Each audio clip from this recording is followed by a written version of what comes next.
One thing I came to realize in the course of my research is there's, if anything, an inverse relationship between the social benefit a work provides and compensation. That is to say, the more your work benefits other people in some obvious way, the less they are likely to pay you for it.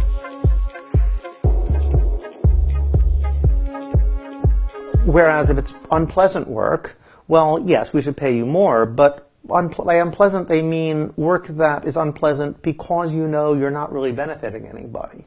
This person is suffering because of the meaninglessness of their work, so, let's give them more money to do it. It doesn't make any sense, but it's a deeply internalized notion. I find myself sometimes saying, wow, I really enjoy this research. It's amazing that I get people to pay me to do it. And I think, wait a minute. It's useful research. I mean, this is I'm writing books that people read. I mean, why shouldn't I get paid money to do it?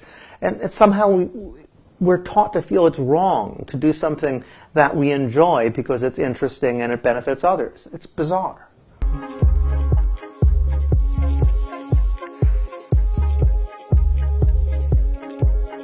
I was never quite sure how many people really had bullshit jobs. I assumed that maybe 10–15%. After the sort of explosive reaction to the original article, I thought maybe it's as much as 20 or 25%. But I've seen surveys that say 37% of British people, 40% of people in Holland think their jobs basically make no real contribution to the world. And it could be even higher, because if you think about it, well, all right, these are people who know they have bullshit jobs, but there are people who have real jobs. People who are cleaners, people who do security work, who are water plants, do pest control, gardeners, but are working in support of bullshit, in the sense that, if I am the cleaner in a building where people are just working on some elaborate tax dodge, then I don't know, actually, that I'm doing real work in support of nonsense.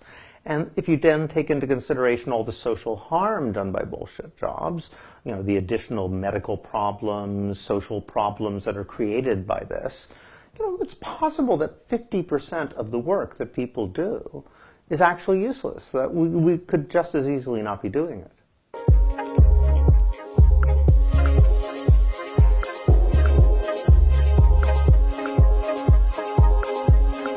This is exactly what capitalism wasn't supposed to do. The Soviet system, everybody remembers, if you wanted to buy a loaf of bread, it took 4 different people. One gave you a ticket, another person took the ticket, another person took the money. And they were trying to make up jobs. Now, capitalism is supposed to be lean and mean. It's supposed to be efficient.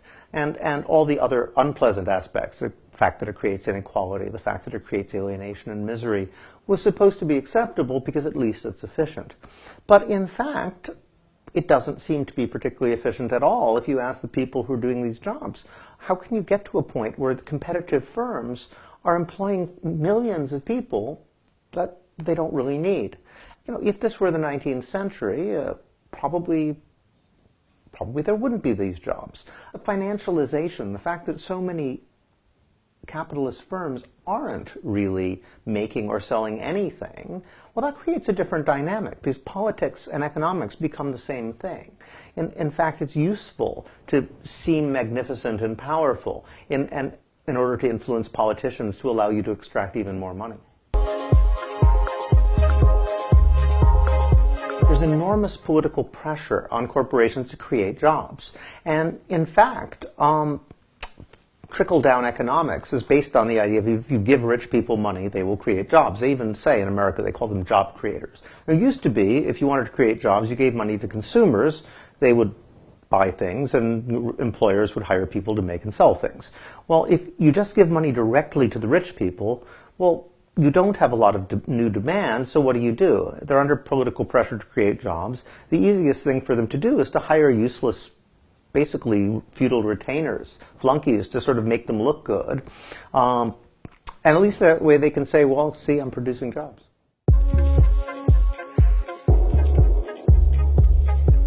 In the survey that I saw, there's only one survey that broke it down by gender. And in that one, 40% of men said they had bullshit jobs and only 30% of women.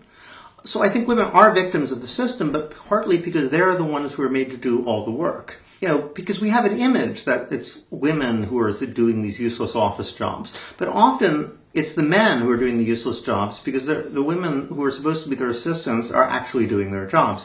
And I say at one point in the book, it would be really interesting if somebody, it's impossible, but it would be really interesting to know all the things attributed to men that were actually done by their secretaries. I have one friend, she went to an American military base to teach belly dancing to the wives of American soldiers. And she has an anthropology degree, and she ended up within 2 years writing the NATO withdrawal plan from a major area of conflict. I can't say which, because she ended up becoming the assistant to this guy who just said, "Here's 5 reports, synthesize them somehow. I can't be bothered." So she ended up like a military strategist just because the men couldn't be bothered to do it.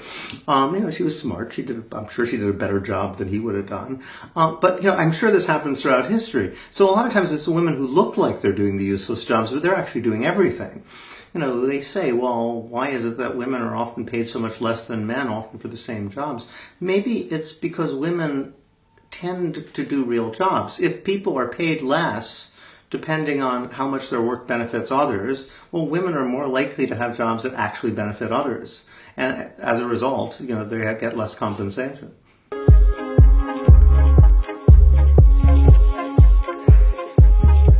I'm actually quite sympathetic with reducing work time, but in some ways it's more complicated than it would have been 50 years ago. Back when most people were working single jobs, working 9 to 5, you could regulate and say, all right, we're going from an 8-hour day to a 6-hour day. But nowadays, so many people are working casualized, precarious jobs. So many people are doing contract work. You'd need a whole bureaucracy to enforce some of these things. And that itself would create even more bullshit jobs in a way. So I've been drawn more to basic income just because it seems the most simple solution and the solution that would be the least likely to create new levels of bullshitization, in the sense that basic income would actually reduce the size of government bureaucracy. And not only that, it would reduce those government bureaucrats who are basically the most obnoxious, who do the most harm.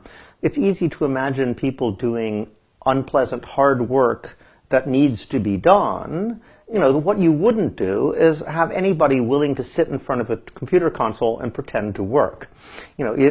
Nobody would take bullshit jobs for any reason other than the money, and if a livelihood was provided to them, those jobs would disappear almost overnight.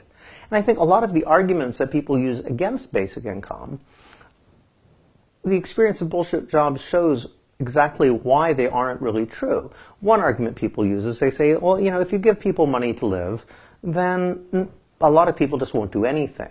No, they don't. They actually want to do things. People want to contribute to society. Maybe they don't want a job. Some do, some don't.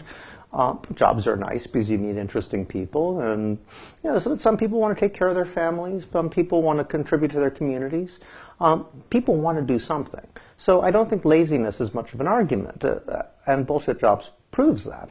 The other argument people make, and you hear this a lot, is, well, if you just gave people money and said, all right, everyone is free to decide for themselves how they wish to contribute to society, well, a lot of people are going to choose really stupid things. I mean, they'll do things they think are useful, but no one else will. Suddenly you'll have millions of bad poets. You'll have annoying street musicians. You'll have crazy crank scientists trying to invent perpetual motion devices. Well, okay, that probably will be true. But if 37 to 40% of people already think they're doing useless work, it's not going to be more than we have now. Second of all, they'll be a lot happier, I mean, at least the crank scientist will think they're doing something important, even though no one else will. It'll be a lot better than them highlighting forms all day. And third of all, if just one of those crazy scientists turns out to actually create a perpetual motion device, or to be Einstein, if just one of those bad musicians turns into Miles Davis or John Lennon, if just one of those bad poets is Shakespeare, well, you probably got all of your money back just from that one guy.